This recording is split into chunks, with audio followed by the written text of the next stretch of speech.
একটু দেখো যে এটা দেখা হয়েছিল কিনা। নাহলে এক জিনিস আবার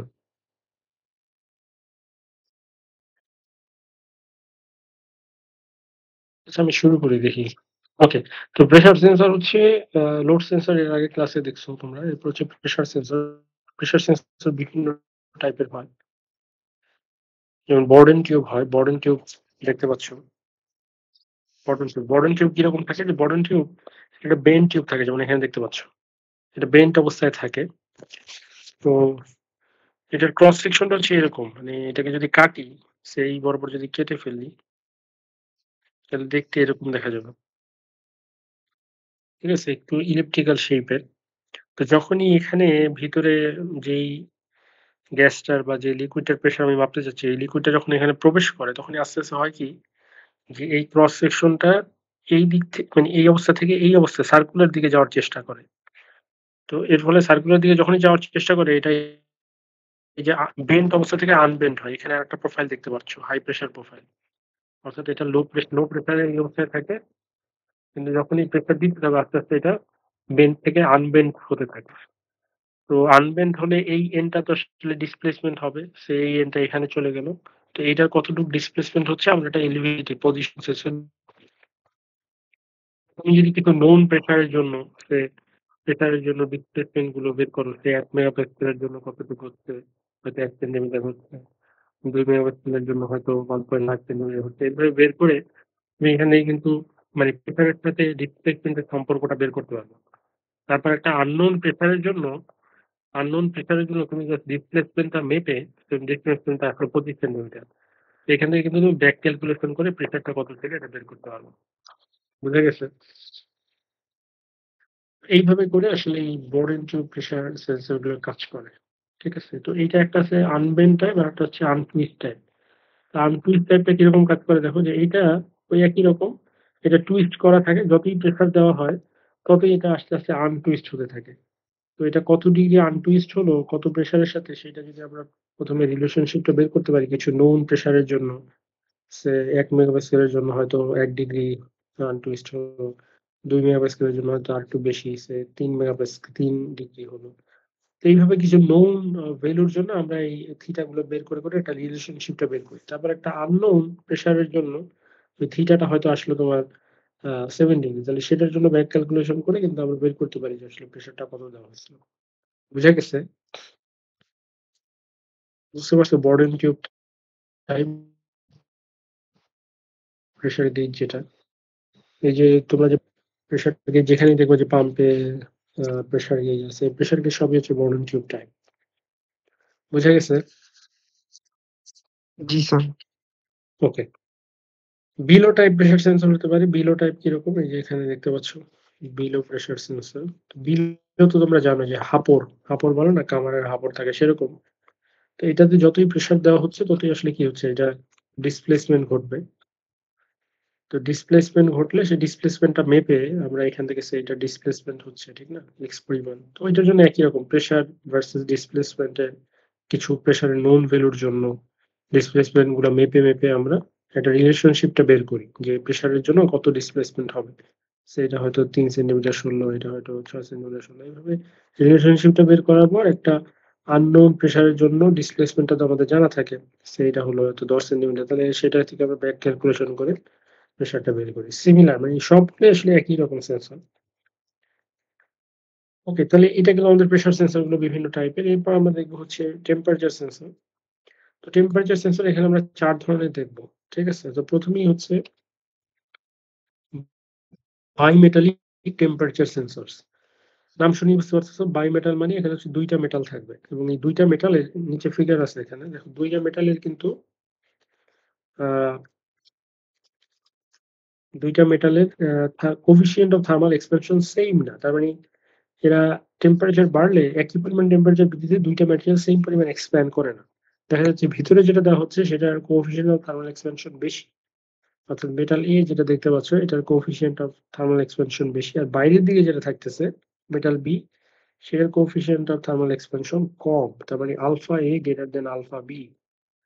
কোএফিসিয়েন্ট অফ থার্মাল এক্সপ্যানশনকে আমরা আলফা দ্বারা প্রকাশ করি। মানে পার ডিগ্রি টেম্পারেচার বা বৃদ্ধির জন্য কোন মেটালে পার মিটারে কতটুক এক্সটেনশন হয় সেটাকেই বলা হয় কোএফিসিয়েন্ট অফ থার্মাল এক্সপানশন। তো যেহেতু মেটাল এ বেশি বৃদ্ধি পাবে, মেটাল বি কম বৃদ্ধি পাবে, তো সেইজন্য দেখা যাবে যে এটা এই টুইস্ট অবস্থায় আছে বা এটাকে কি বলা যায় কয়েলড অবস্থায় আছে, এই কয়েল থেকে আনকয়েল হবে আরকি। ঠিক আছে? তো কত ডিগ্রি ফলে এটা ঘুরে যাবে, এই অংশটা ঘুরে যাবে। তো এটা কত ডিগ্রি ঘুরলো সেটা হচ্ছে আমরা এখানে কোনো একটা আ অ্যাঙ্গুলার পজিশন সেন্সর, সেটা হতে পারে রোটারি পড বা যেভাবেই হোক আমরা সেই থিটা গুলো কিন্তু এখান থেকে মাপতে পারবো। ঠিক না? তাহলে মানে এখানেও দেখতে পাচ্ছ যে টেম্পারেচার এর সাথে, সাথে থিটা গুলো আমরা এখান থেকে মাপতে পারতেছি। টেম্পারেচার যখন ১০ ডিগ্রি সেলসিয়াস তখন হয়তো থিটা আসতেছে মাত্র ৫ ডিগ্রি। ২০ ডিগ্রি সেলসিয়াসের জন্য এখানে হয়তো আসতেছে ১০ ডিগ্রি। তো এরকম কিছু নোন ভ্যালুর জন্য আমরা কিন্তু থিটা গুলো মেপে একটা রিলেশনশিপ পাবো। তারপর একটা আননোন টেম্পারেচার এর জন্য জাস্ট থিটাটা হয়তো মেপলা তুমি ২৫ ডিগ্রি, তাহলে এটার জন্য ব্যাক ক্যালকুলেশন করে টেম্পারেচারটা কত ছিল সেটা তুমি বের করতে পারো। তাহলে বুঝে গেছে? Bimetallic temperature sensor. ওকে, তাহলে বায়োমেটালিক টেম্পারেচার সিমিলার আগের মতোই আরকি। তারপর যেটা আমরা দেখব সেটা হচ্ছে যে থার্মোকাপলস। তো থার্মোকাপল এটা যেটার উপর যেই মানে ইফেক্টটার উপর ভিত্তি করে এটাকে বানানো হয় সেটার নাম হচ্ছে সিবেক ইফেক্ট। সিবেক ইফেক্টটা কি? সিবেক ইফেক্টটা হচ্ছে যে ২ টা একটা মেটাল আছে, ২ টা নামছে মেটাল। আরেকটা মেটাল এটাকে ব্লাক কালার দিয়ে দেখাচ্ছি। আরেকটা মেটাল আছে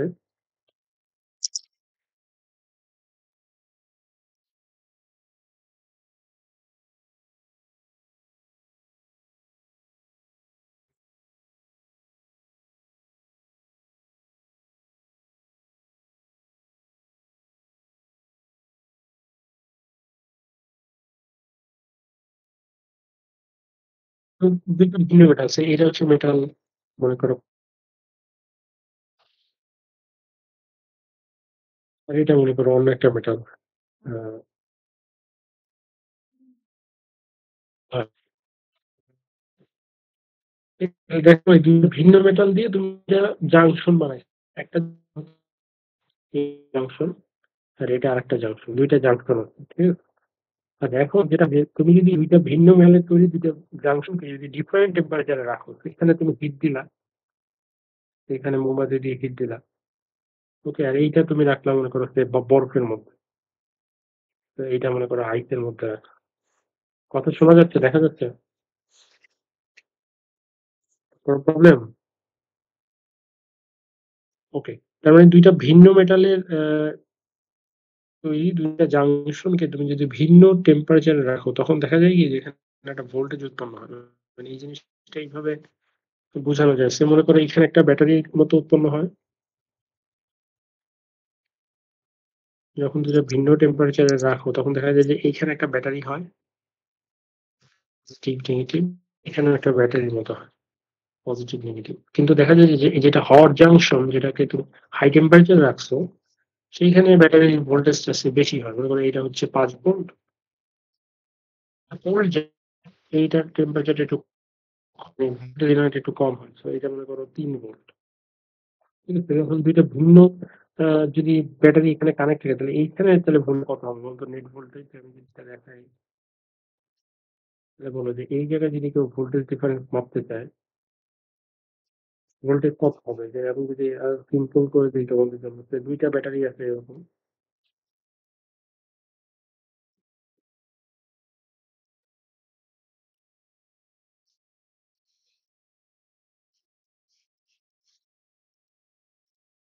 এই যে ২ টা ব্যাটারি আছে, এটা মনে করো ৫ ভোল্টের, এটা মনে করো ৩ ভোল্টের। তাহলে এই যে ভোল্টেজ ডিফারেন্স কত হবে বলো তো? এই যে ডেল্টা ভি এটা কত হবে?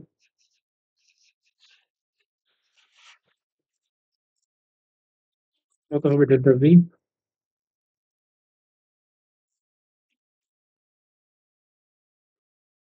মানে এটা আরো সিম্পল করে দিতে পারি। এরকম একটা ৫ ভোল্ট আছে, এখানে একটা ২ ভোল্ট আছে, ৩ ভোল্ট আছে। তাহলে ৩ জায়গার ভোল্টেজ ডিফারেন্স কত হবে আরকি? ৩ জায়গার ভোল্টেজ ডিফারেন্স মানে বুঝতেই পারছো যে আসলে শক্তিশালী ব্যাটারিটা যেটা কি ব্যাটারি সেটাই আসলে ভোল্টেজের ডিরেকশনের দিকে নেট ভোল্টেজটা হবে এবং ৫ ভোল্টকে ৩ ভোল্ট অপোজ করতেছে, ঠিক না? তার মানে এই জায়গায় ২ ভোল্ট হবে। এবং ২ ভোল্টে এটার যেটা প্লাস এটাই হচ্ছে।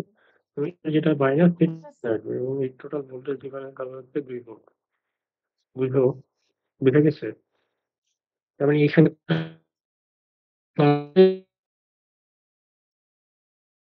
এটার মাইনাসে আসলে মাইনাস হবে। Voltage delta V is equal two 2 volt. বুঝা গেছে? বুঝতে জি পারছো কিনা স্যার। বলো?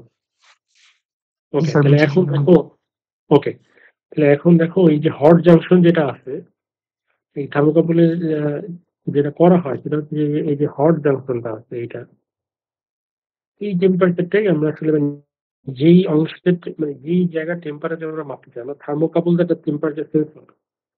তো তুমি যেই সেখানকার টেম্পারেচার মাপতে যাচ্ছ, তুমি সে একটা চেম্বারের ভিতরে চেম্বার তার মানে তুমি কি করো, তুমি যে জায়গায় টেম্পারেচার মাপতেছো সেটা। আর কোল্ড জাংশনটা এটা একটা নোন টেম্পারেচার রাখা হয়, মনে করো এটা বরফের মধ্যে রাখা হয়। এখন ফাংশন তো বিভিন্ন রকমের হট হতে পারে, কোনো মানে বেশি টেম্পারেচার, কোনটা কম টেম্পারেচার, তার উপর ভিত্তি করে এই যে এই ভোল্টেজটাও 5 ভোল্ট যেটা জেনারেট হচ্ছে এটা কিন্তু কম বেশি হবে। তার মানে এটা যদি কম বেশি হয় তাহলে এটা থেকে কোল্ড জাংশনের যে ভোল্টেজটা 3 ভোল্ট সেটা বিয়োগ যাবে। তো বিয়োগ গেলে এই ভি নেটটাও কম বেশি হবে আমার কথা বুঝছি। তার মানে হট জাংশনের টেম্পারেচার কম বেশির উপরে হট জাংশনের যে ভোল্টেজটা জেনারেট হয় সেটা কম বেশি হবে। আর কোল্ড জাংশনে ওইটাতে আমরা হাত দিচ্ছি না, ওইটাতে সবসময় আমরা একটা ফিক্স রাখতেছি, ফিক্স টেম্পারেচার রাখতেছি। তাহলে সেক্ষেত্রে ভি নেট যেটা হচ্ছে V hot minus V cold, এটা আসলে কোল্ডটা আমরা সবসময় ফিক্স রাখতেছি, কিন্তু হটটা তো এটা তো আমি যে জায়গার টেম্পারেচার মাপছি সেটা ভি মানে হট হচ্ছে, মানে ওইটা হট জাংশনটা সেখানে আমরা দিচ্ছি। ফলে ভি হটটা আসলে ভ্যারি করতেছে, তো ভ্যারি করলে যেটা হবে ভি নেটটাও ভ্যারি করবে। তো আমরা যদি এরকম কিছু নোন টেম্পারেচারের জন্য সে ভি নেটটা এগুলো মেপে মেপে 10 ডিগ্রির জন্য ভি নেট কত আসে, মনে করো এটা আসলো 1 ভোল্ট, 20 ডিগ্রির জন্য ভি নেট আসলো 2 ভোল্ট, 20 ডিগ্রির জন্য ভি নেট আসলো 3 ভোল্ট। এইভাবে আমরা যদি মেপে মেপে জাস্ট টি এর সাথে ভি নেটের রিলেশনশিপটা কি এটা যদি বের করতে পারি, তারপর কি হবে, তারপর হচ্ছে একটা আননোন টেম্পারেচারের জন্য আমরা জাস্ট ভোল্টেজটা মনে করো 3.5 আসলো, যেটার জন্য কত ব্যাক ক্যালকুলেশন করে আমরা টি এর মানটা বের করতে পারতেছি। বুঝাতে পারছি?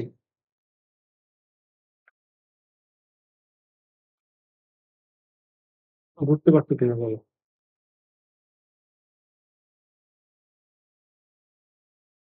অর্থাৎ থার্মোকাপলে যেটা করা হচ্ছে, হ্যাঁ স্যার, বুঝতে পারছি স্যার।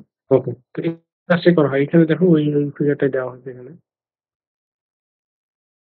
এই যে V net, V hot minus V cold যেটা বললাম, আর এখানে এই যে আহ দুইটা ভিন্ন মেটাল, একটা হচ্ছে কনস্ট্যান্টাইন আর একটা হচ্ছে আয়রন, এদের দ্বারা তৈরি দুইটা জংশন জংশন বানানো হয়েছে, এই একটা জংশন একটা জংশন। একটা জংশন ভি মানে সেখানে ভি কোল্ড জেনারেট হচ্ছে, মানে ভি কোল্ড পরিমাণ ভোল্টেজ জেনারেট হচ্ছে, আর হটটাতে যেটা নাকি প্রোব মানে যে জায়গা টেম্পারেচার মাপবা সেটাই তো আসলে ভি হট। আহ, তো সেটা একটা ভোল্টেজ জেনারেট হচ্ছে, দুইটা ভোল্টেজের ডিফারেন্স হচ্ছে ভি নেট, এবং ভি নেটটা তুমি মেপে মেপে দেখতেছো আর কি। এবং এটা দেখবা যে এখানে যে রিলেশনশিপটার কথা বললাম সেই রিলেশনশিপটা যদি আমরা প্লট করি, টেম্পারেচার ভার্সাস থার্মোকাপলের ভি নেট, এটা যদি আমরা প্লট করি তাহলে দেখা যাচ্ছে আয়রন কনস্ট্যান্টের জন্য এরকম একটা লিনিয়ার রিলেশনশিপ পাওয়া যায়, এবং সেটা স্লোপ তুমি এখান থেকে বের করতে পারো। এবং এই টাইপ আয়রন কনস্ট্যান্ট দিয়ে যদি থার্মোকাপলটা বানানো হয় সেটাকে জে টাইপ বলে। তার মানে জে টাইপ থার্মোকাপল আসলে আয়রন আর কনস্ট্যান্ট দিয়ে বানানো হয়েছে। কে টাইপ থার্মোকাপল আছে, আর টাইপ আছে, বিভিন্ন টাইপের আছে। বুঝে গেছে? তাহলে থার্মোকাপলের সুবিধাটা কি? সুবিধা হচ্ছে যে এটা একটা ভোল্টেজ সিগন্যাল দিচ্ছে, এবং ভোল্টেজ সিগন্যাল তোমরা জানো যে ভোল্টেজ সিগন্যাল আমরা দেখাইছি মাইক্রোকন্ট্রোলারে খুব সহজে কানেক্ট করা যাচ্ছে, এডিসি দিয়ে চেঞ্জ করে এডিসি দিয়ে কনভার্ট হয়ে সেটা নাম্বার হিসেবে আসতেছে। এবং এটার আরেকটা সুবিধা হচ্ছে যে এটা যেহেতু একটা ওয়্যার, ওয়্যার তো তুমি যে কোনো জায়গায় পৌঁছাইতে পারো। মনে করো একটা ফ্যানের ভিতরে টেম্পারেচার তুমি মাপবা, সেটা তো নর্মাল থার্মোমিটার দিয়ে তো আর কাচের তৈরি থার্মোমিটার সেটা তো সম্ভব না, ঠিক না? তো সেই ক্ষেত্রে জাস্ট ওয়্যার আমি প্রবেশ করানো তো খুব সহজ। তো এই জন্য থার্মোকপল অনেক পপুলার একটা টেম্পারেচার সেন্সর। বুঝে গেছে? এবং যত মানে রিসার্চের কাজে বা বিভিন্ন জায়গায় যেখানে নাকি টেম্পারেচার মাপতে হয় থার্মোকপলই বেশি ইউজ হয়। বুঝতে পারছো? হ্যাঁ। কোনো কোশ্চেন আছে? হ্যালো স্যার, আসসালামু আলাইকুম। ওয়ালাইকুম আসসালাম। বল। স্যার, এই গ্রাফটা স্যার বুঝলাম না, মানে এইখানে যে কনস্ট্যান্ট লাইনগুলো, ওগুলো কি স্যার আলাদা আলাদা মেটালের জন্য? হ্যাঁ, আলাদা আলাদা মেটালের জন্য সে আয়রন আর যদি কনস্ট্যান্ট ইউজ করো তাহলে এরকম যায় আরকি। টেম্পারেচার এভাবে ভ্যারি করে। মানে টেম্পারেচারের সাথে ভোল্টেজ এভাবে ভ্যারি করে। বুঝা গেছে? জি স্যার বুঝতে পারছি। ওইটা হচ্ছে যে যদি ক্রোমেল আর অ্যালুমেল এটা ইউজ করো তাহলে এরকম গ্রাফটা। মানে তুমি জানো যে তোমার থার্মোকাপলটা হচ্ছে J টাইপ। তার মানে এখন তুমি যদি থার্মোকাপলের মিলিভোল্ট যদি 40 পাও, মনে করো আউটপুট আসতেছে কোনো একটা জায়গায় তুমি হট প্রোবটা রাখছো। তুমি তোমার মোবাইলের ভিতরে টেম্পারেচার মাপতে যাচ্ছ। ওখানে হট প্রবটা তুমি ওখানে ইনসার্ট করে দিছো। তাহলে ওখান থেকে মিলিভোল্ট আউটপুট আসলে 40 মিলিভোল্ট। তাহলে ওখান থেকে এখান থেকে তুমি এখান থেকে করে দেখতে পারতেছো যে আসলে টেম্পারেচার কত আছে ওখানে। বুঝা গেছে? জি স্যার বুঝতে পারছি। আচ্ছা, তো তারপরে আমরা দেখবো হচ্ছে RTD। RTD RTD temperature detectors. আচ্ছা, RTD র কনসেপ্টটা হচ্ছে এরপরে যেটা দেখবো RTD র পরে থার্মিস্টর একই রকম। এগুলোর কনসেপ্ট হচ্ছে এগুলো রেজিস্ট্যান্স টাইপ। তার মানে এদের টেম্পারেচার সাথে এদের রেজিস্ট্যান্স চেঞ্জ হয়। টেম্পারেচার বাড়লে যেমন RTD যেটা হয় মেটালের তৈরি এগুলো। RTD এবং মেটালের জন্য তোমার মেটালের টেম্পারেচার বাড়িয়ে দিলে মেটালের রেজিস্ট্যান্স বেড়ে যায়। তো এই ধরনের সেন্সর আমরা আগেও দেখছি। যেমন আমরা যখন বন্ডেড ওয়্যার স্ট্রেন গেজ দেখছি তখন কিন্তু এরকম একটা কনসেপ্ট ছিল যে টেম্পারেচার ওখানে লোড বাড়লে রেজিস্ট্যান্স চেঞ্জ হচ্ছে। ঠিক না? লোড যত দিচ্ছে রেজিস্ট্যান্স চেঞ্জ হচ্ছে। তাহলে এই ধরনের যদি কোনো সেন্সর এরকম রেজিস্ট্যান্স টাইপ হয়, তাহলে সেগুলোকে কিভাবে আমরা মানে ইউজ করি? কেন আমরা তো জানি যে আমাদের যে কন্ট্রোলার আছে এটা কিন্তু ভোল্টেজ খুব ভালো মাপতে পারে। তাহলে রেজিস্ট্যান্স কে আমাদের একটা ভোল্টেজে কনভার্ট করে দিতে হবে।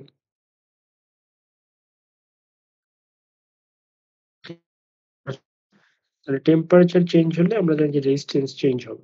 কিন্তু আমাদের দরকার ভোল্টেজের চেঞ্জ। কেননা আমাদের কন্ট্রোলার ভোল্টেজের চেঞ্জ গুলো নিয়ে ভালো কাজ করতে পারে। তাহলে এই যে রেজিস্ট্যান্স এর চেঞ্জটাকে এটাকে আমাদের কোনো না কোনোভাবে একটা ভোল্টেজের চেঞ্জে কনভার্ট করতে হবে। এমনভাবে একটা সার্কিট আমাদের তৈরি করতে হবে। তো এই সার্কিটটা তৈরি করা খুবই সহজ। যদি এরকম সেন্সর থাকে কিনা, কোন একটা ফিজিক্যাল প্যারামিটার সেটা হতে পারে টেম্পারেচার, যেমন এই ক্ষেত্রে টেম্পারেচার। আমরা বলের স্ক্রিন গেজের যে মানে কোন একটা ফিজিক্যাল প্যারামিটার চেঞ্জ করলে রেজিস্ট্যান্সটা চেঞ্জ হয়। তাহলে সেখান থেকে ভোল্টেজ কিভাবে এটাকে কনভার্ট করবো? মানে আমরা চাচ্ছি যে রেজিস্ট্যান্স চেঞ্জের সাথে ভোল্টেজ চেঞ্জ এটা কিভাবে করা যায়? তো সবসময় মনে রাখবে এটা খুব সহজ। এটার উপায় হচ্ছে যে এটা আরেকটা রেজিস্ট্যান্স তোমাকে নিতে হবে। মানে তুমি যে তোমার একটা RTD আছে, তাহলে RTD কে তুমি তো এটা একটা রেজিস্ট্যান্স হিসেবে ভেরিয়েবল রেজিস্ট্যান্স। এর সাথে আরেকটা নোন রেজিস্ট্যান্স তোমাকে কানেক্ট করতে হবে। যে R1 মানে R1 কত নিবে সেটা তুমি নিজে সেট করবা। আর কি করবা? একটা ব্যাটারি দিবা। ওকে, এই হচ্ছে সিম্পল সার্কিট।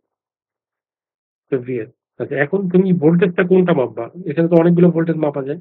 একটা হচ্ছে VS টা তো মাপতে পারি। এখন VS টা মেপে তো আর লাভ নাই। কেন VS তো সবসময় সেম ব্যাটারি এগেইনস্ট ভোল্টেজ মেপে তো লাভ নেই। আরেকটা মাপা যায় যে R1 এর এগেইনস্ট ভোল্টেজটা মাপা যায়। এটা মাপা যেতে পারে। অথবা RTD এর এগেইনস্ট ভোল্টেজ মাপা যেতে পারে। এইটা মাপা যেতে পারে। এটাকে যদি V1 বলি, V1 টা এটা মাপা যেতে পারে, অথবা এটাকে যদি V2 বলি, V2 ও মাপা যেতে পারে। তাহলে যেহেতু টেম্পারেচার বাড়লে যদি রেজিস্ট্যান্স চেঞ্জ হয়, রেজিস্ট্যান্সটা যদি পজিটিভ হয়, যে টেম্পারেচার বাড়লে রেজিস্ট্যান্স ও বাড়ে, তাহলে বুঝতেই পারছো যে RTD যত বাড়বে V1 তত বাড়বে। তার কারণ হচ্ছে আমরা একটা সার্কিটে যদি সেই গুলো কানেক্ট না থাকে, রেজিস্ট্যান্স বেশি, সেটাতে বেশি ভোল্টেজ ড্র। তার মানে টেম্পারেচার যদি RTD বাড়তে থাকে তার মানে ওখানে যে ভোল্টেজ ড্রপ V1 বেশ আরো সুন্দর করে বলা হয় ডেল্টা V1 বললে ভালো হয়, সবচেয়ে বেশি ডেল্টা V2 এরকম যদি বলো, ডেল্টা V1 এটা বেশি হবে। এবং আমরা এই ধরনের রিলেশনশিপ পছন্দ করি। মানে কোনো কিছু বাড়লে আমাদের ভোল্টেজ বাড়ুক, এটা আমরা চাই। তো এটা সুবিধা হয় যে পজিটিভ রিলেশনশিপ হয় আরকি। যে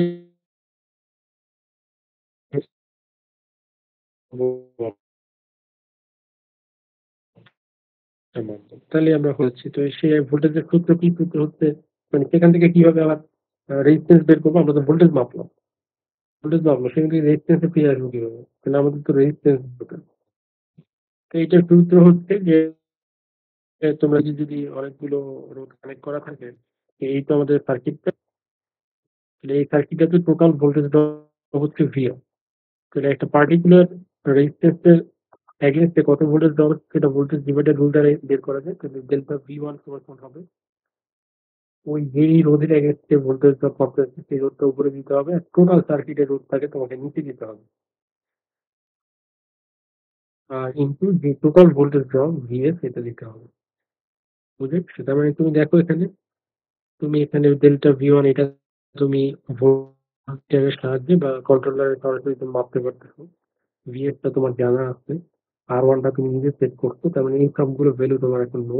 তাহলে এই ইকুয়েশন থেকে তুমি কিন্তু R আর RT এর মানটা তুমি এখানে ক্যালকুলেট করতে পারবে। ঠিক আছে? এবং R RT এর সাথে টেম্পারেচারের যে সম্পর্কটা এই যদি তোমার জানা থাকে তাহলে কিন্তু সেখান থেকে তুমি টেম্পারেচারটা করতে পারতেছো। বুঝা গেছে? বুঝতে পারছো কিনা বলো?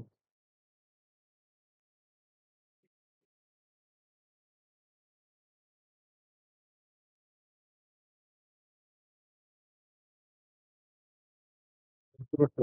এরকম একটা এক্সাম্পল দিতে পারলে ভালো হতো।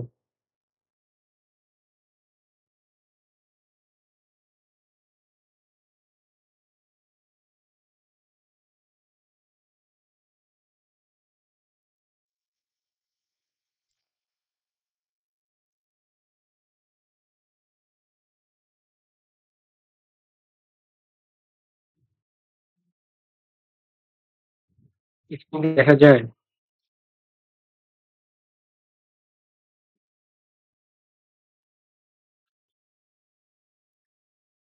স্ক্রিন দেখা যায়? আমার কথা ঠিক শোনা যায়? জি স্যার। ওকে। তো সে মনে করো এই যে এখানে আমি আর দেখিনি সবগুলো আমি just এটা দিয়ে দেখাই তোমাদের। এইখানে স্যার এখানে স্যার একটা ফটো রেজিস্টার আছে, হ্যাঁ? ফটো রেজিস্টার মানে মানে চেঞ্জ হয়। দেখা যায় এটা তোমার টেম্পারেচার সেন্সর বা থার্মিস্টরটা এরকম বিহেভ করে যে থার্মিস্টরে দেখা যায় যে যত টেম্পারেচার বাড়াচ্ছি রেজিস্ট্যান্স যায় ফটো রেজিস্টারের মতো। তাহলে এই ধরনের যদি আমাদের থাকে তাহলে আমি এটাকে কিভাবে কানেক্ট করতে পারি? তো ওই যে একইভাবে সিরিজ সার্কিট বানাতে হবে যে একটা নোন রেজিস্ট্যান্স নিয়ে আসি আমি। একটা রেজিস্ট্যান্স নিয়ে আসলাম। এটাকে আমি কানেক্ট করব।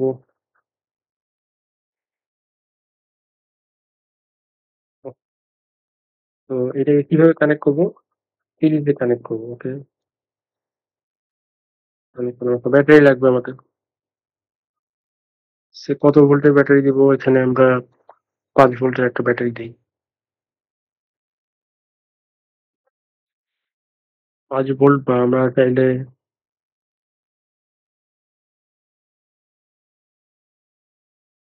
সেক্ষেত্রে ইচ্ছা মতো আমরা ভোল্টেজ দিতে পারবো। তো আমরা একটা পাওয়ার সাপ্লাই নিয়ে আসলাম।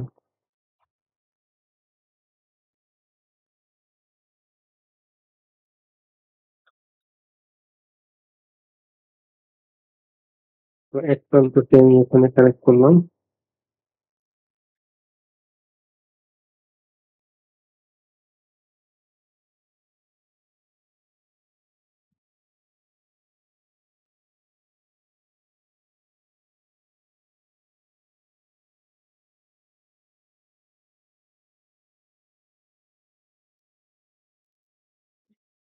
আবার একটা প্রান্ত আমি এখানে কানেক্ট করলাম।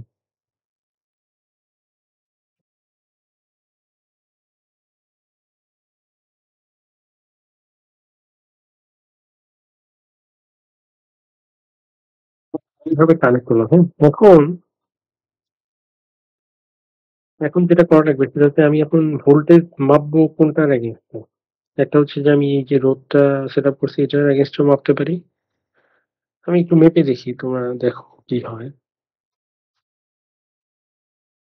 একটা ভোল্ট মিটার নিয়ে আসলাম। আচ্ছা, ভোল্ট মিটার দিয়ে আমি যেটা করতে পারি সেটা হচ্ছে যে আহ,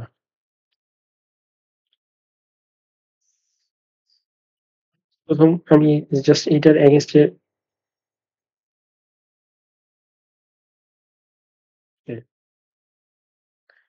তো এটার এগেইনস্টে আমি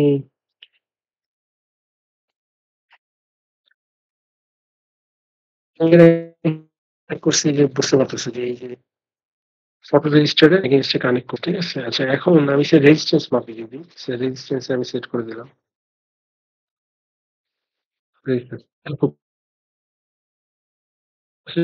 না দেই।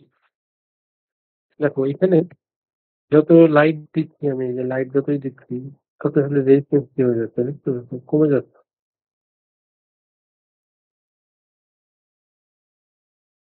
মানে 168 থেকে রেজিস্ট্যান্স কমে যাচ্ছে। বা এটা তুমি যে নট নেসেসারি তোমাকে এটা সার্কিটে কানেক্ট করে দেখতে হবে সেরকম না।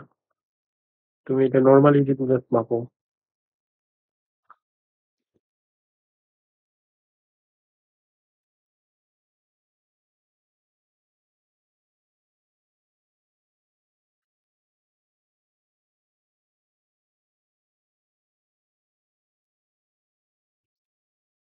দেখবে কি হয় সেটা, দেখবে যে দেখতে চাও এটার সাথে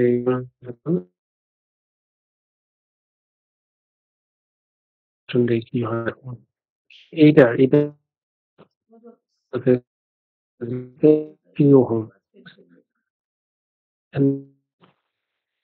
ডিসটেন্স বেড়ে পাঠাচ্ছে, ঠিক আছে? তার মানে এটা বুঝতেই পারছো যে এটা 180 কিলো থেকে পর্যন্ত এখানে আসলে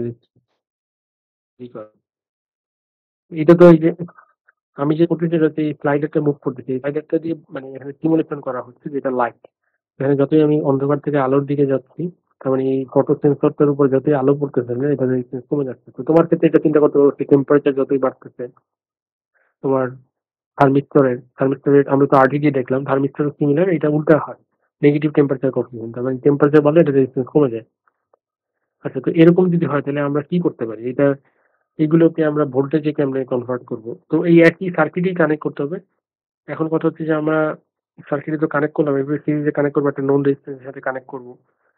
এখন কথা হচ্ছে যে আমরা ভোল্টেজ কোনটার এগেইনস্টে মাপবো? আমরা কি ফটো রেজিস্ট্যান্স যেটা মানে অ্যাটাচ করছি সেটার এগেইনস্টে মাপবো, না যে রেজিস্ট্যান্সটা পাশে আছে সেটার এগেইনস্টে মাপবো?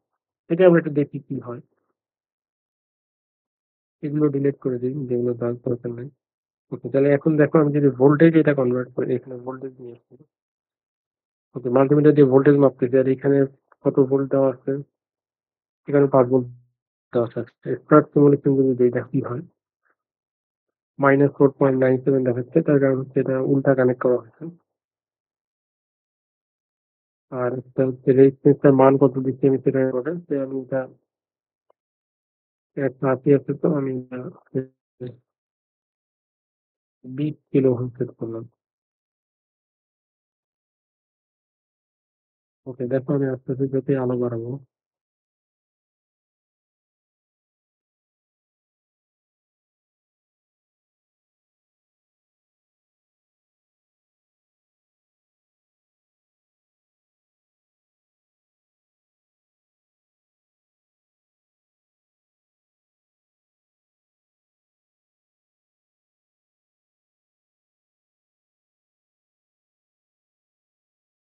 ওকে তাহলে এখানে এই যে পজিটিভ ভ্যালু দেখতে পাচ্ছেন, দেখো যে যতই আমি এটা চেঞ্জ করতে যাচ্ছি আস্তে আস্তে এখানে ভোল্টেজটা কমে যাচ্ছে।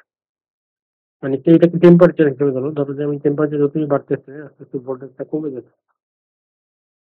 তো এটা আমরা চাই না, আমরা চাই যে আমি টেম্পারেচার বাড়লে আমার ভোল্টেজটা যাতে বাড়ে।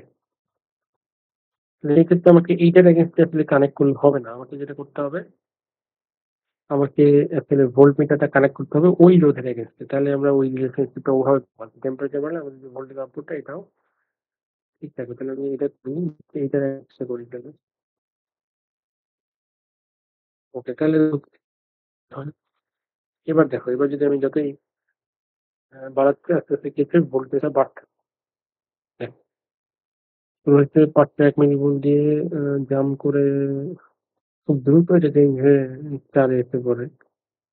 আচ্ছা এটা দ্রুত চেঞ্জ হওয়ার কারণ হচ্ছে আমাদের যে ফটো রেজিস্টারটা আছে, এটার মনে আছে কিনা তোমাদের, যে ফটো রেজিস্টারের রেজিস্ট্যান্সটা ছিল কত?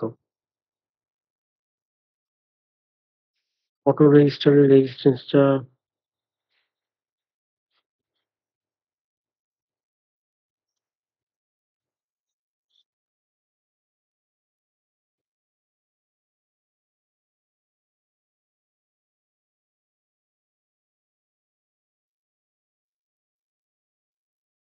দেখো এই ডান দিকের এটার দিকে তাকাও। দেখো যে এটার ১৮০ কিরকম হচ্ছে মেক্সিমাম। তারপর আস্তে, আস্তে এটা একটু আলো বাড়লেই হঠাৎ করে আলো পড়লেই খুব দ্রুত ড্রপ করে ১৮০ থেকে ১৩.৫ দেখতে পাচ্ছ কিনা? ১৩.৫, ৭.৬ মানে অল্প একটুতেই অনেক রেজিস্ট্যান্স কমে যায়। খুব দ্রুত এইখানে আসলেই প্রায় 1.2.17 হয়ে যাচ্ছে। তো এখন তুমি যে নোন রেজিস্ট্যান্স টা নিছো এটা কত রেঞ্জের নিবা তার উপর ভিত্তি করে তোমার আসলে এটা চেঞ্জ হবে। তুমি যদি এটাকে ১৮০ তো আছে এটাকে তুমি নোন রেজিস্ট্যান্স যেটা আছে সেটা মনে করো যদি যেহেতু এই অল্প একটু চেঞ্জ হলে এটা চেঞ্জ হচ্ছে। তো এটা তুমি ১৩ নিছো আ ১০ নিছো ঠিক আছে। এটাকে চেঞ্জ করলে ২০ সেটা হচ্ছে এই রেজিস্ট্যান্স এর ভ্যালু। এখানে ২০ নিছো। ২০ টা ওকে আছে। তুমি এটা ৩০ করতে পারো, ৪০ করতে পারো। হ্যাঁ? এগুলো যদি করো তাহলে দেখো যে আউটপুট গুলো কিরকম চেঞ্জ হয়। আমি যদি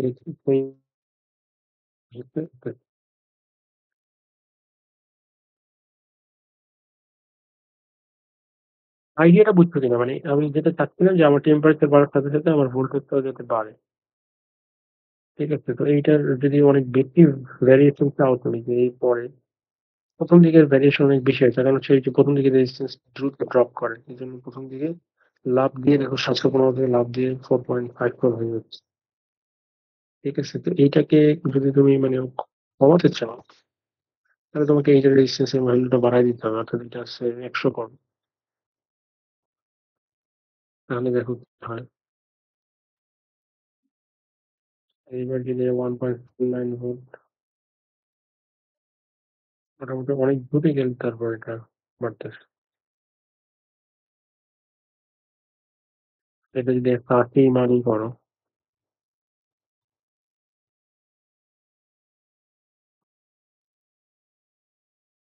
তাহলে দেখো কি হয়।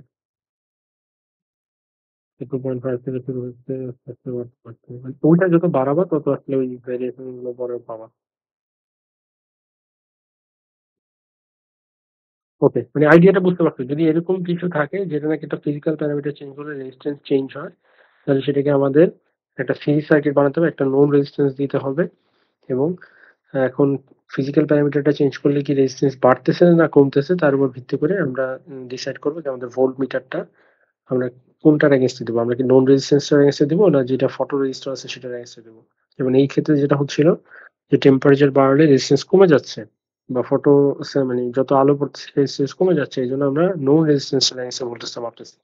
তার কারণটা কি যে আমরা চাচ্ছি যে আমাদের যেটা আমরা বাড়াই বা মানে আমাদের টেম্পারেচার বা ফটো বা আলো বাড়লে আমরা চাচ্ছি ভোল্টেজটাও যাতে বাড়ে। এইজন্য এই কাজটা করছি। ঠিক আছে? কিন্তু থার্মিস্টর যদি হতো মানে আরটিডি যদি হতো তাহলে কিন্তু আমাদের এই ফটো রেজিস্টর এর এগেইনস্ট এ দিতে হতো। না হলে তখনই আমরা শুধুমাত্র টেম্পারেচার বাড়লে ভোল্টেজটা বাড়তে হয়। ঠিক আছে? বুঝতে পারছো আশা করি। তো এখন যে আরটিডি থার্মিস্টর ২ টার মধ্যে তাহলে কোনটা ভালো কোনটা খারাপ এটা যদি আমরা একটু বলি। যে আরটিডি এর কিছু সুবিধা আছে। সুবিধা হচ্ছে যে ভেরি অ্যাকুরেট আরটিডি গুলো এবং স্টেবল। দেখা যায় যে অনেকদিন রেখে দিলেও আরটিডি ভালো রেজাল্ট দেয়। কিন্তু সমস্যা হচ্ছে ডিসঅ্যাডভান্টেজ যেটা হচ্ছে লো সেনসিটিভিটি। তার মানে আ চেঞ্জ আরডিবি তে আসলে যেটা সেনসিটিভিটি অনেক কম। যে টেম্পারেচার যদি অনেক চেঞ্জ করো তারপর যে অল্প, অল্প রেজিস্ট্যান্স চেঞ্জ হয়। কিন্তু অল্প টেম্পারেচার চেঞ্জ করলে দেখা যায় রেজিস্ট্যান্স খুব একটা চেঞ্জ হয় না। মানে সেনসিটিভিটি খুব লো। এটা একটা সমস্যা। এবং relative slow response time to temperature change. দেখা যায় যে টেম্পারেচার চেঞ্জ হওয়ার অনেকক্ষণ সময় দেওয়া লাগে। মানে ওইটার রেজাল্টটা আসতে এবং কষ্ট হয়। তবে কিছু সুবিধা আছে যেটা স্টেবল এবং এটা অ্যাকুরেট। এই সেখানে আবার অ্যাকুরেট হইলেও এটা অনেক সময় লাগে রেজাল্ট দিতে এবং প্লাস এর সেনসিটিভিটি খুব একটা ভালো না। মানে অনেক টেম্পারেচার অল্প চেঞ্জ হলে এটা ধরতে পারে না। এই হচ্ছে অসুবিধা। আর থার্মিস্টর যেটা, থার্মিস্টর হচ্ছে আরটিডির মতোই যে এখানে রেজিস্ট্যান্স চেঞ্জ হয়। তবে এখানে যেটা হয় টেম্পারেচার বাড়লে রেজিস্ট্যান্স কমে যায়। তার কারণ হচ্ছে এটা সেমিকন্ডাক্টর ম্যাটেরিয়াল দিয়ে বানানো এবং এইটারও কিছু সুবিধা আছে।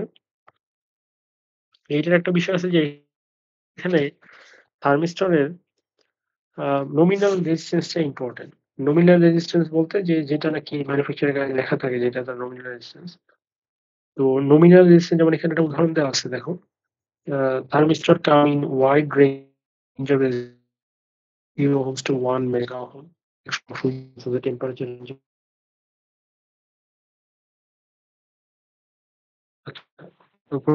যেহেতু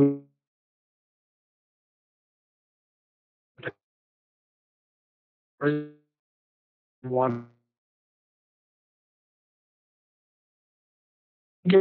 তোমার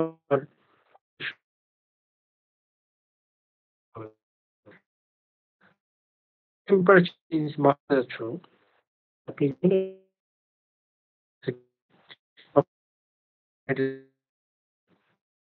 সেই টেম্পারেচার মানে লো রেজিস্ট্যান্স মডেল তোমাকে ভালো হবে।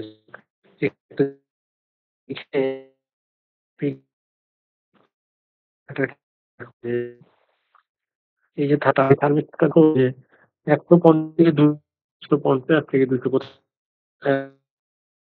থেকে 200 এই পর্যন্ত। হলো 160, তারপরে 10 ডিগ্রি বেলা 170 হলো। এই চেঞ্জের দেখো যে এর আসলে রেজিস্ট্যান্স চেঞ্জ কিন্তু কি মানে খুবই কম, 10 ওহমের রেঞ্জ হয়। ঠিক আছে? চেঞ্জ এই রেঞ্জটার মধ্যে এই রেঞ্জটা কি হচ্ছে দাদা 50 ডিগ্রি টেম্পারেচার চেঞ্জ করলে মাত্র 10 ওহমের মতো চেঞ্জ। খুবই সেনসিটিভ কম স্যার দেখা যাচ্ছে না। না? দেখা যাচ্ছে না, না তুমি এখানে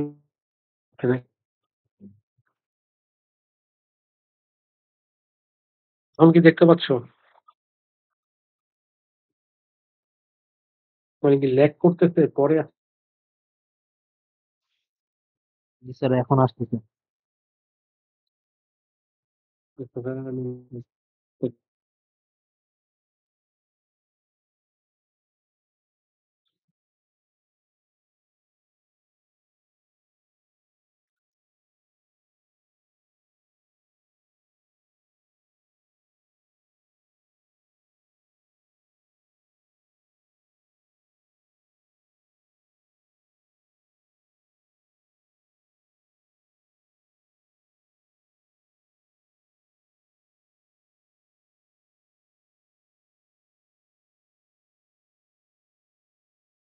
শুনতে পাচ্ছ আমার কথা?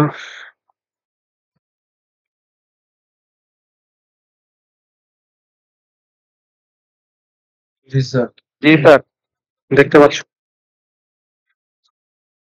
না স্যার। দেখা যায় না? জি স্যার দেখা যায়। ওকে। আচ্ছা, যেটা বলতেছিলাম যে দেখো এখন মানে তুমি এখন তো থার্মিস্টর বিভিন্ন রেঞ্জের পাওয়া যায়। এখন তুমি কোন থার্মিস্টরটা কিনবা আসলে সেটা নির্ভর করবে যে আসলে তোমার যেমন এই থার্মিস্টরটা যেটা আছে এটার এরকম একটা রেজিস্ট্যান্স ভার্সাস টেম্পারেচার কার্ভ দেওয়া আছে দেখো। তো এই থার্মিস্টরটা দেখো, তুমি যদি এই থার্মিস্টরটা দিয়ে হাই টেম্পারেচার মাপার চেষ্টা করো, সে 150 থেকে 190 এই টেম্পারেচার রেঞ্জ যদি মাপার চেষ্টা করো, দেখো 150 এ তার রেজিস্ট্যান্স যেটা ছিল আর 190 যে রেজিস্ট্যান্সটা ছিল এদের মধ্যে গ্যাপ খুবই কম। ঠিক না? তার মানে এখানে কিন্তু টেম্পারেচার চেঞ্জের সাথে রেজিস্ট্যান্স খুব একটা চেঞ্জ হচ্ছে না। এই জিনিসটাকে আমরা সেনসিটিভিটি দিয়ে বলি। যে কোনো একটা ইনপুট দিলে আউটপুটটা কিরকম চেঞ্জ হচ্ছে। কেন এখান থেকে ইনপুট হিসেবে টেম্পারেচার দিচ্ছ, আউটপুট হিসেবে রেজিস্ট্যান্স চেঞ্জ পাচ্ছ, ঠিক না? তো দেখা যাচ্ছে যে 150 থেকে 190 এই 50 ডিগ্রি বা 40 ডিগ্রি চেঞ্জের জন্য রেজিস্ট্যান্স এর খুব একটা চেঞ্জ হচ্ছে না। তার মানে এই রেঞ্জে তার সেনসিটিভিটি খুব লো। কিন্তু তুমি যদি সে 50 থেকে 100 এই রেঞ্জটা যদি দেখো, সে আমি আরেকটা কালি দিয়ে যদি দেখাই, সে 50 থেকে 100 মনে করো এটা হচ্ছে 50, এটা হচ্ছে 100। এই 50 ডিগ্রি বা 40 ডিগ্রিতে তুমি যদি করসপন্ডিং রেজিস্ট্যান্স গুলো দেখো, তার মানে এটার রেজিস্ট্যান্স কিন্তু অনেক চেঞ্জ হবে। সে 50 এ হয়তো এইখানে ছিল আর 100 তে এখানে চলে আসছে, মানে 50 আর 100 তে এখানে চলে আসতেছে। ঠিক না? তার মানে এখানে দেখো, এখানে কিন্তু অনেক চেঞ্জ। 50 থেকে ওখানে দেখো কত, 150, 60, 70, 80, 180, ঠিক না? এটা প্রায় 180। ঠিক আছে? তার মানে বুঝতেই পারতেছো যে এই যে এখানে যেটা গ্রাফটা দেখতেছি আমরা, এখানে এটা সেন্সিটিভিটি লো টেম্পারেচারের জন্য এটা ইউজ করলে অনেক হাই সেন্সিটিভিটি পাবো। ঠিক আছে? এই জিনিসটাই তোমাদের এই প্যারায় লেখা আছে, এই প্যারাগ্রাফ। ঠিক আছে? বিটুইন 50 180 ওহম এরকম চেঞ্জ হচ্ছে। তার মানে এখানে সেন্সিটিভিটি অনেক high, 2.6 ohm per degree Fahrenheit, আর ওখানে ছিল সেন্সিটিভিটি অনেক লো, 0.1। তো তোমার যদি এই থার্মিস্টরটা তোমার ইউজ করা উচিত হবে লো টেম্পারেচার রেঞ্জে। আর তোমার এমন তুমি যদি হাই টেম্পারেচার রেঞ্জে থার্মিস্টর ইউজ করতে চাও, তাহলে অন্য একটা থার্মিস্টর ইউজ করতে হবে যেটা কিনা হাই টেম্পারেচার রেঞ্জে অনেক সেন্সিটিভ। ছিল আমাদের 4 প্রকারের টেম্পারেচার সেন্সর। আমরা প্রথম দেখছি বাইমেটালিক, তারপর দেখলাম থার্মোকাপল, তারপর দেখলাম থার্মিস্টর এবং আরটিডি। আরটিডির থার্মিস্টর একই রকম, আরটিডি মেটাল দিয়ে বানানো, এটা টেম্পারেচার রেজিস্ট্যান্স বাড়ে। আর থার্মিস্টর সেমিকন্ডাক্টর দিয়ে বানানো, এটা টেম্পারেচার রেজিস্ট্যান্স কমে। এই দুইটাকে আমাদেরকে, এদের যেহেতু রেজিস্ট্যান্স টাইপের, এদের দুইটাকে আমাদের একটা সিরিজ সার্কিটে একটা রোধের সাথে কানেক্ট করতে হয়। এবং আরটিডির ক্ষেত্রে আমাদের ওই আরটিডির এগেনস্টে ভোল্টেজটা আমরা মাপি, আর থার্মিস্টর হলে আমরা যে রোধটা এর সাথে কানেক্ট করছি সেটার এগেনস্টে ভোল্টেজটা মাপি, যাতে টেম্পারেচার বাড়লে সবসময় একটা পজিটিভ ভোল্টেজ আমরা পাই, ভোল্টেজও বাড়ুক এরকম যাতে রিলেশনশিপ পাই। ঠিক আছে? এবং এখানে দেখো যে ফরচুনেটলি আমাদের টেম্পারেচারের সাথে সাথে ওইভাবে কানেক্ট করলে, অর্থাৎ আমি যদি তোমার অর্থাৎ রোধের এগেনস্টে কানেক্ট করি, তাহলে এখানে যে ভোল্টেজটা আমরা পাই এটা কিন্তু লিনিয়ার পাই। লিনিয়ার জিনিসটা আমাদের খুব পছন্দ, কেননা লিনিয়ার হলে এই ক্যালকুলেশন সহজ হয়ে যায়। জাস্ট একটা স্লোপের মান বের করলেই ইনপুট আউটপুটের রিলেশন বের করা যায়, কোনো ইকুয়েশন লাগে না, জাস্ট একটা স্লোপ, ঐকিক নিয়ম।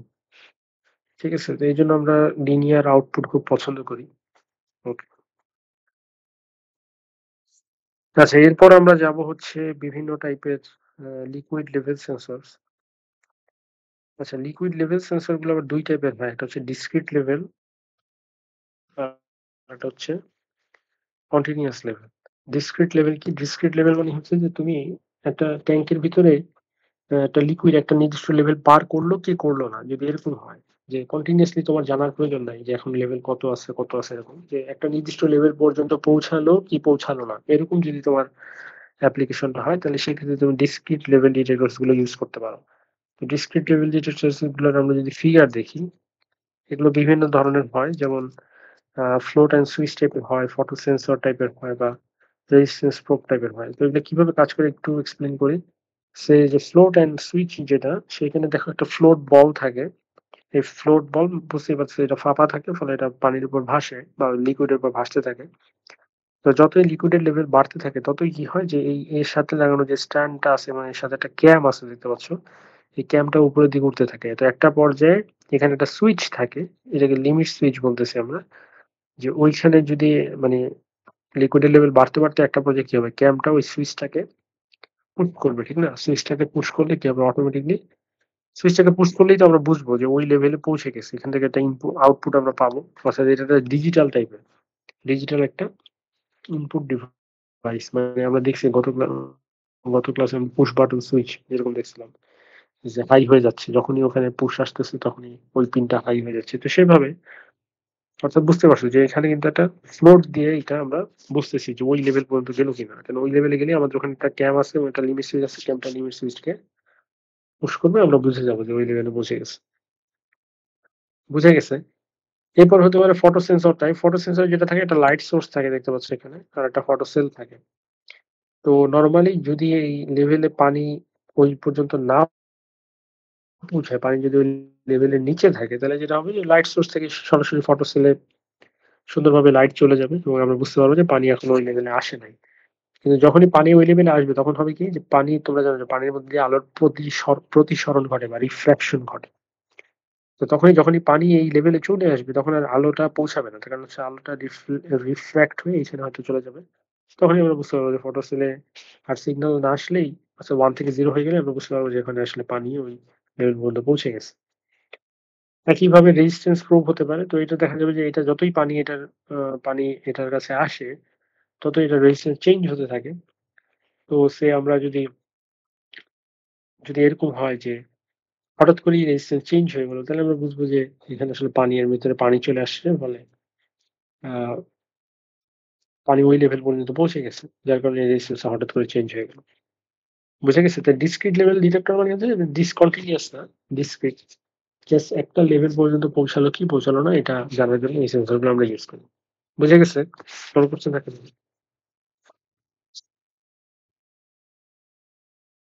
আর আরেক টাইপের সেন্সর আছে যেটাকে বলা হচ্ছে কন্টিনিউয়াস লেভেল ডিটেক্টরস। এগুলো হচ্ছে কন্টিনিউয়াসলি তুমি এখন কত লেভেল আছে ট্যাংকের ভিতরে লিকুইডে সেইটা এগুলো দ্বারা বুঝতে পারো। যেমন এগুলো একই রকম, আমি যদি দেখাই যে প্রথম হচ্ছে ওই ফ্লোট অ্যান্ড সুইচ টাইপের হতে পারে।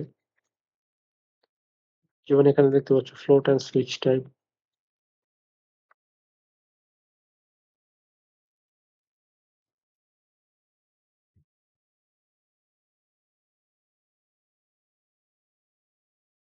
দেখো তো প্রথমটা ওই একই রকম, যেটা হয় যে পানির লেভেল যতই বাড়তে থাকে ফ্লোটটা ততই উঠতে থাকে।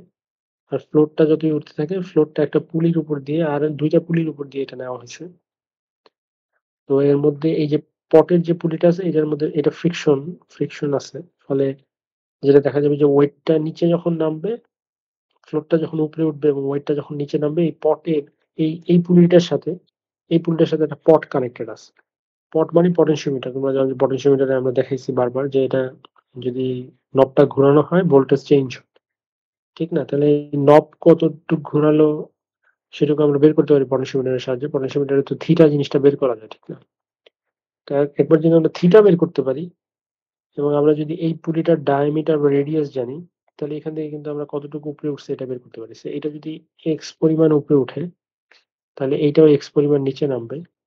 তাহলে এইখান থেকে যে রশিটা ছিল এই রশিটাও এক্স পরিমাণ এখান থেকে ক্রস করবে। তো ক্রস করলে এখানে এটা থিটার সাথে এক্স বা এস এর সম্পর্ক হবে হচ্ছে ঠিক S is equal to R theta. তোমরা জানো যে এখানে S is equal to R theta, ঠিক না? তাহলে সেখান থেকে তুমি তো আর জানো, পুলির রেডিয়াস বা ডায়ামিটার তুমি জানো, থিটাটা তুমি পটেনশিওমিটারের সাহায্যে বের করছো, এটা পটেনশিওমিটার থেকে পাওয়া। তাহলে এখান থেকে তুমি এস বের করতে পারো, এসটাই হচ্ছে এক্স। তার মানে কতটুকু নিচে নামলো এটা বা ওইটা কতটুকু উপরে উঠলো।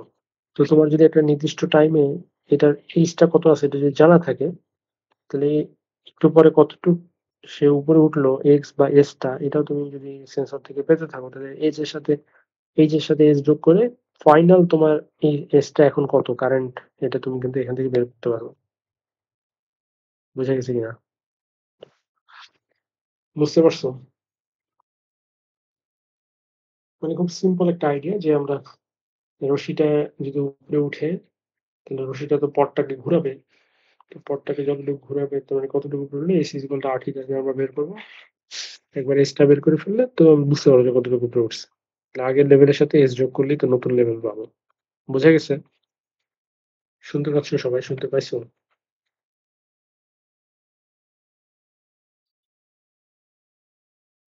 জি স্যার। ওকে। আর একটা হতে পারে যে এই যে প্রেসার মেপে তোমরা জানো যে লিকুইডের ভিতরে যতই মানে লিকুইডের কোন একটা এইচ গভীরতায় প্রেসারের মান হচ্ছে P is equal to H rho G. তাহলে যদি এখানে এইচ পরিমাণ ফ্লুইড থাকে তাহলে সেখান থেকে সরাসরি প্রেসার মেপে আমরা রো জি দ্বারা ভাগ দিয়ে সেখান থেকে এইচ এর মানটা আমরা বের করতে পারি। তো এইটা একদম একটা কনসেপ্ট। আরেকটা হতে পারে যে লোড সেন্সর দিয়ে এক্সপেরিমেন্ট বের করতে পারো। তুমি জানো যে এখানে পানি থাকলে পানির ওজন থাকবে এবং ডাব্লিউ ইজ ইকুয়াল টু হবে হচ্ছে এমজি। এম এর মান হচ্ছে যদি ভি ভলিউমের পানি থাকে, রো ডেনসিটির পানি বা লিকুইড, তাহলে রো ভি ইন্টু জি। আর ভিটাও তুমি বের করতে পারো যে ভি তো তুমি জানো এটা হচ্ছে একটা বৃত্তাকার, তাহলে সেটা হচ্ছে এরিয়া, এটা যদি এ হয় আর এটা হাইট যদি হয় এইচ, তাহলে এ ইন্টু এইচ ইন্টু জি অর্থাৎ ডাব্লিউ। তাহলে ডাব্লিউটা তুমি লোড সেল দিয়ে মাপলা, তুমি রোটা তোমার জানা আছে, এরিয়াটাও তোমার জানা আছে, জিটাও তোমার জানা আছে, সেখান থেকে তুমি এইচটা বের করতে পারো। বুঝে গেছে? তাহলে তুমি কন্টিনিউয়াসলি এইচটা এখন কত আছে এটা বের করতে পারছো। তারপরে তুমি ইলেকট্রোড মেজার হতে পারে যেটা রেজিস্ট্যান্স টাইপ বা ক্যাপাসিট্যান্স টাইপ, যেটা দেখা যাবে যে যতই এই ইলেকট্রোডের মাঝে আসলে পানি যতই লেভেলটা চেঞ্জ হতে থাকবে দেখা যাবে তার রেজিস্ট্যান্স বা ক্যাপাসিট্যান্স যেকোনো একটা হয়তো চেঞ্জ হয়। তো তুমি যদি ওই যে আগের মতো যে একটা নির্দিষ্ট লেভেলে থাকলে বিভিন্ন লেভেলে থাকলে তার রেজিস্ট্যান্স কত হয় এই রিলেশনশিপটা তোমার যদি জানা থাকে, তাহলে একটা আননোন লেভেলের জন্য রেজিস্ট্যান্স বা ক্যাপাসিট্যান্স মেপে তুমি কিন্তু ব্যাক ক্যালকুলেশন করে এই আননোন লেভেলটা তুমি বের করতে পারতেছ। ঠিক আছে? আরেকটা হতে পারে আল্ট্রাসনিক রেঞ্জিং। আল্ট্রাসনিক রেঞ্জিং এখান থেকে এখানে একটা সাউন্ড এমিটার এবং সাউন্ড রিসিভার থাকে। সে সাউন্ড এখান থেকে ছাড়া হয় এবং সাউন্ড রিসিভ করা হয় এবং এখানে টাইমটা ক্যালকুলেট করা হয় যে সাউন্ডের এখান থেকে ছাড়া পর্যন্ত আবার ফিরে আসতে, রিফ্লেকশন হয়ে ফিরে আসতে কত টাইম লাগলো এই টাইমটা সে কাউন্ট করে। ঠিক আছে? এই টাইমটা কাউন্ট করে। তো এই টাইমটায় কাউন্ট করে সেখান থেকে দূরত্ব বের করা যায়। তার কারণ হচ্ছে এটা যদি এখান থেকে দূরত্ব যদি এস হয়, এইটুক দূরত্ব হচ্ছে এস। তার মানে এই সাউন্ডটাও এস দূরত্ব পর্যন্ত যে আবার রিফ্লেক্ট হয়ে ফিরে আসছে, তার মানে 2s দূরত্ব অতিক্রম করছে এবং এটা সমবেগ ধরলে s is equal two vt। এই সূত্র তোমরা জানো। তো এখান থেকে টাইমটা তোমার জানা আছে, টাইমটা তুমি সেন্সর তোমাকে ক্যালকুলেট করে দিছে। আচ্ছা, ভিটা তুমি হচ্ছে বাতাসের টেম্পারেচারের উপর নির্ভর করে। তো বাতাসের টেম্পারেচারটা তোমার যদি জানা থাকে সেটা কিন্তু তুমি দেখে নিতে পারো যে এই টেম্পারেচারের সাউন্ডের ভেলোসিটি কত। তাহলে ভিটি তোমার দুইটাই জানা আছে, সেখান থেকে তুমি এস এর মানটা বের করতে পারো। তো একবার যদি এস এর মানটা বের করতে পারো, টোটাল হাইট যদি এইচ হয়, তাহলে সেখান থেকে এস এর মান বাদ দিয়ে তুমি কিন্তু এইচ এর মানটা বের করো। বুঝে গেছে? কোনো কোশ্চেন থাকলে বলো।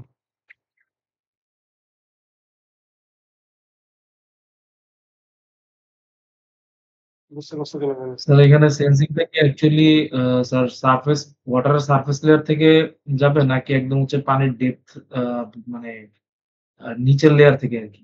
না, না, পানির সারফেস থেকেই যাবে। সারফেস থেকে রিফ্লেক্ট করে আবার ফিরে আসবে। তো ওইটা ওই একটা সাউন্ডের জেনারেট করা থেকে আবার রিফ্লেকশন হয়ে ফিরে আসতে কত টাইম লাগে সেই টাইমটা ক্যালকুলেট করো।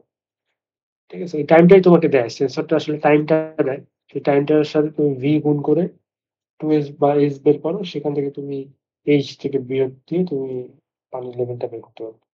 বুঝে গেছে?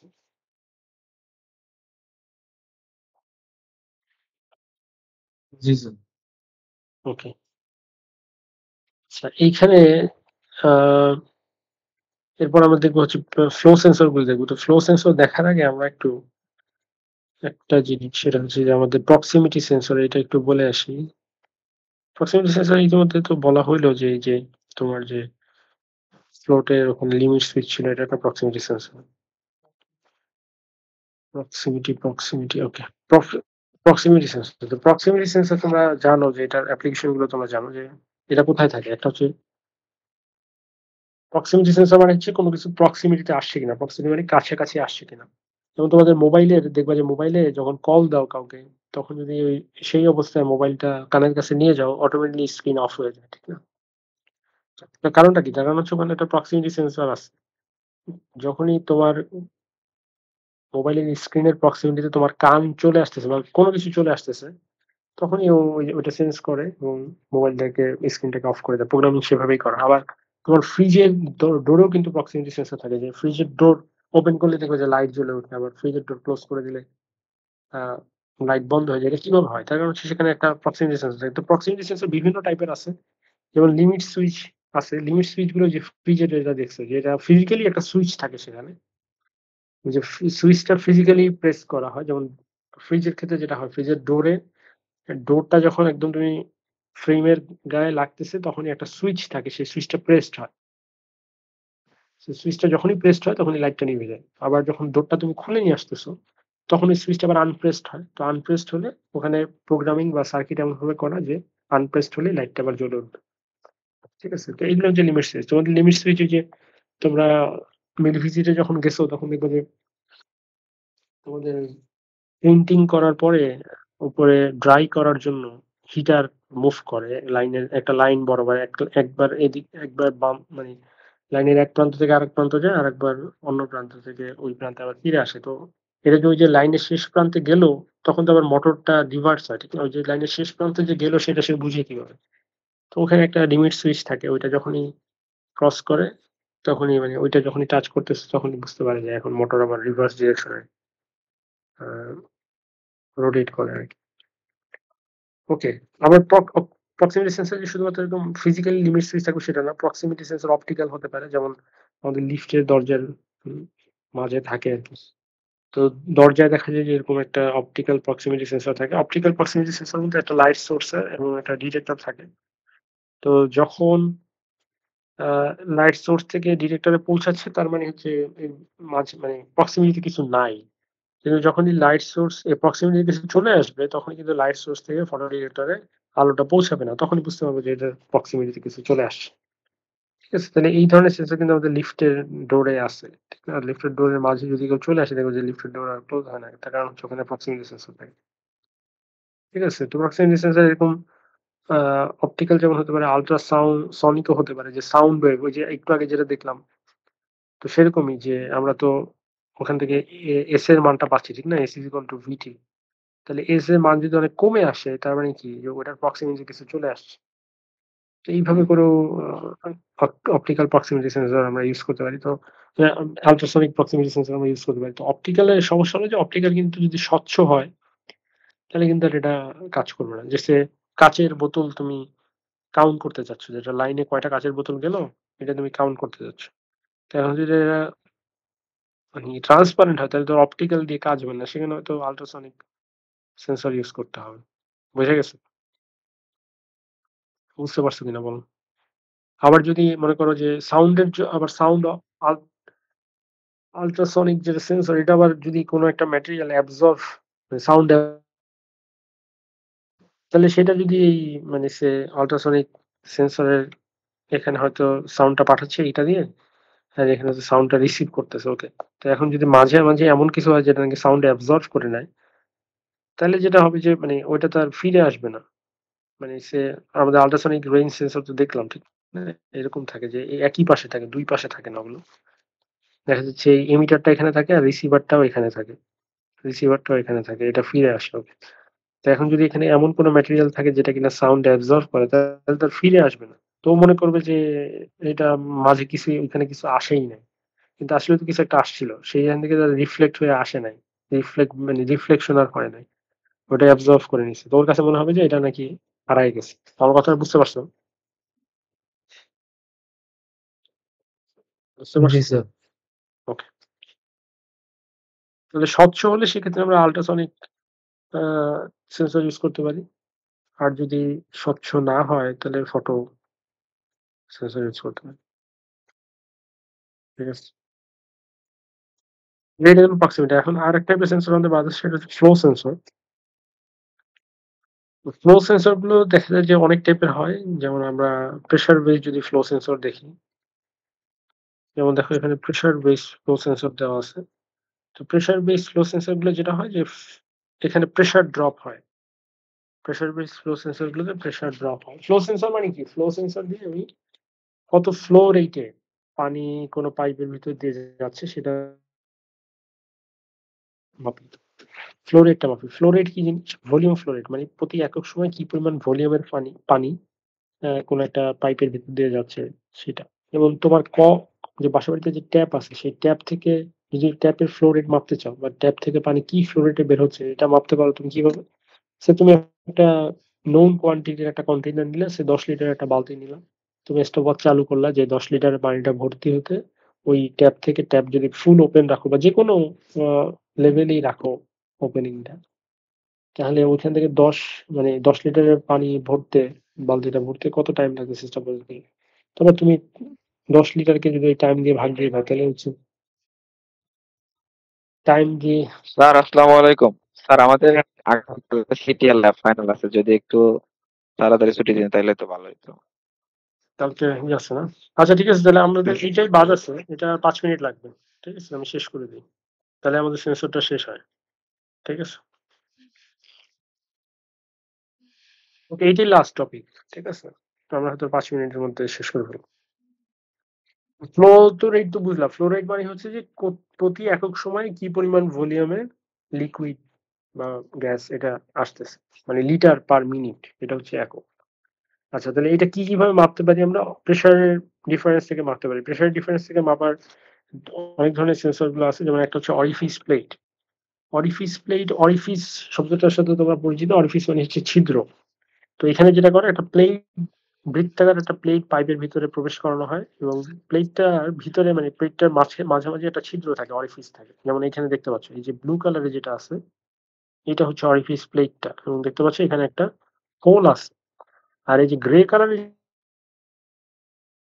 পাইপের ওয়ালটা, বুঝা গেছে? তো এখানে যদি এটাকে আমরা, এটা তো সামনাসামনি ভিউ দেখতেছে, এটা যদি সাইড,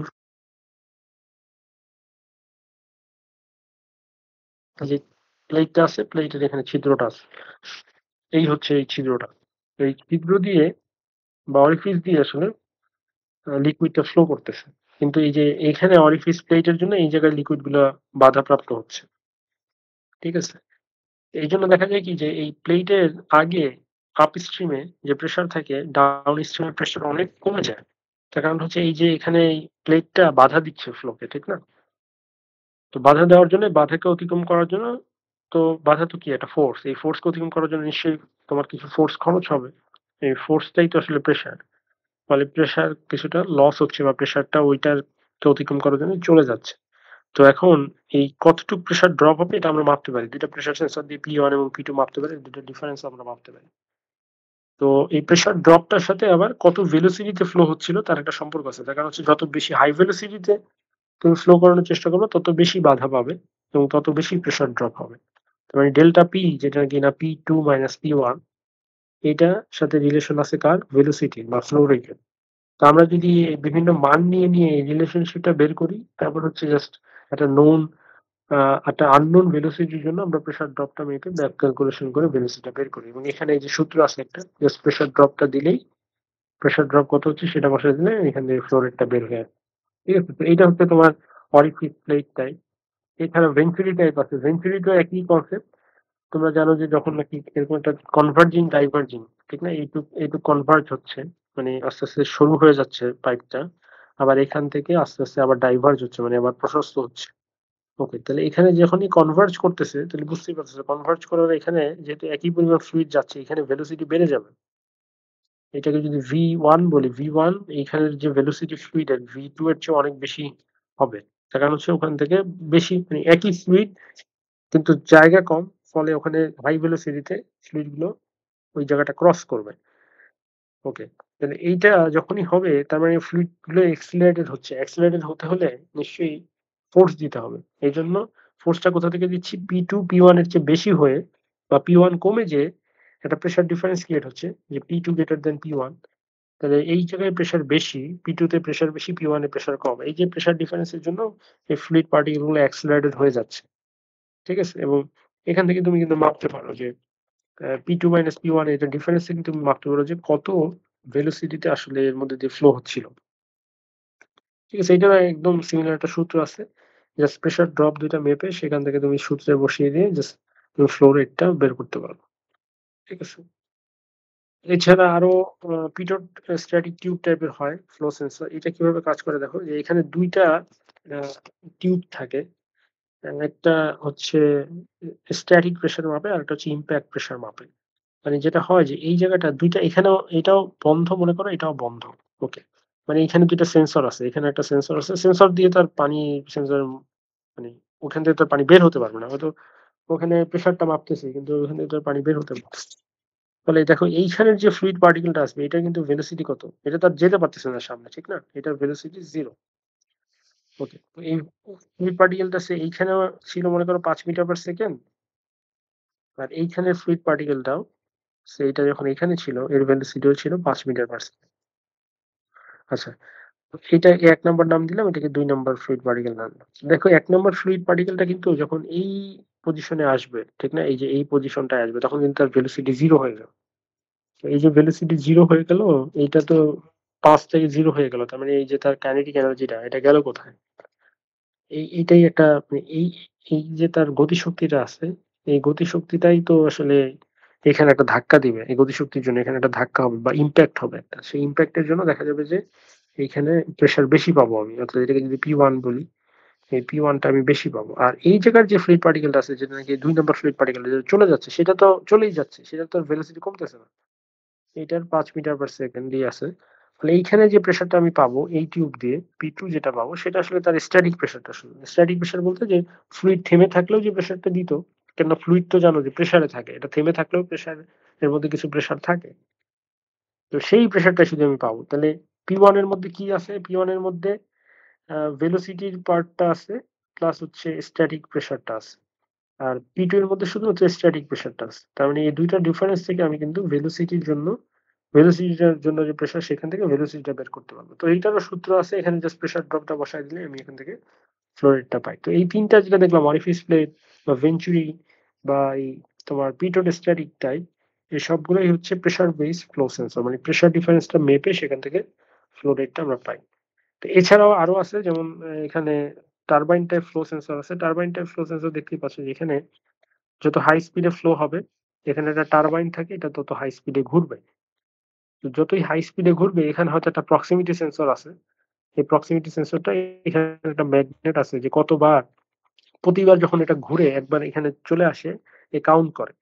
তার মানে একটা সেকেন্ডে হয়তো এখানে কাউন্ট হলো তোমার, মনে করো 50টা কাউন্ট হলো, সেখান থেকে তুমি এটার ভ্যালুসি মানে আরপিএম বের করতে পারো, যেটা হচ্ছে 50 রেভলিউশন পার সেকেন্ড।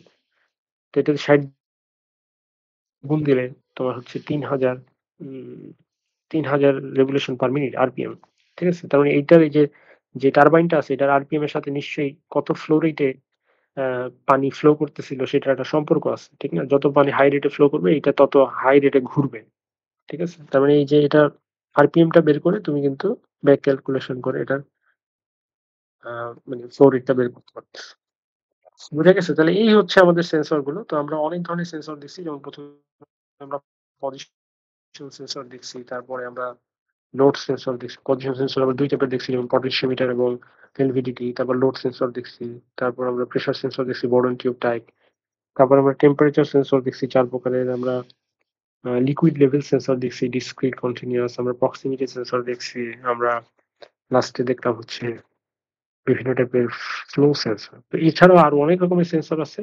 তো সবগুলোই হচ্ছে মানে এরকমই, কনসেপ্ট গুলো সিমিলার, যে এরা কোনো একটা ফিজিক্যাল কোনো কিছু চেঞ্জ, যেটার জন্য তাদেরকে মানে যেটা তাদের নামে নামকরণ করা আছে, যেমন প্রেসার। তো সে প্রেসার চেঞ্জ করলে হয়তো কোনো একটা ফিজিক্যাল কিছু চেঞ্জ হয়, তার ফলে ভোল্টেজটা চেঞ্জ হয়। তো আমরা প্রথমে নোন কিছু ভ্যালুর জন্য ওই ভোল্টেজ গুলো মেপে আমরা একটা রিলেশনশিপ বের করি, তারপর হচ্ছে আননোন একটা ভ্যালুর জন্য ভোল্টেজটা থেকে ব্যাক ক্যালকুলেশন করে ওই আননোন ভ্যালুটা আমরা বের করি। ঠিক আছে, সবগুলো কনসেপ্ট সিমিলার। তো এইখান থেকে তোমাদের পড়তে হবে কি, পড়তে হবে যে ওয়ার্কিং প্রিন্সিপাল গুলো পড়তে হবে, বিভিন্ন টাইপের সেন্সর ওয়ার্কিং প্রিন্সিপাল গুলো ফিগার সহ পড়তে হবে, এবং কিছু ম্যাথ আছে, সেই ম্যাথ গুলো মানে খুবই ইজি। তোমরা যদি কেউ বুঝে মানে থিওরিটা বুঝলে ম্যাথ গুলো একদম পারাই যায়, এরকম math। ঠিক আছে, কোনো কোশ্চেন আছে কিনা বলো?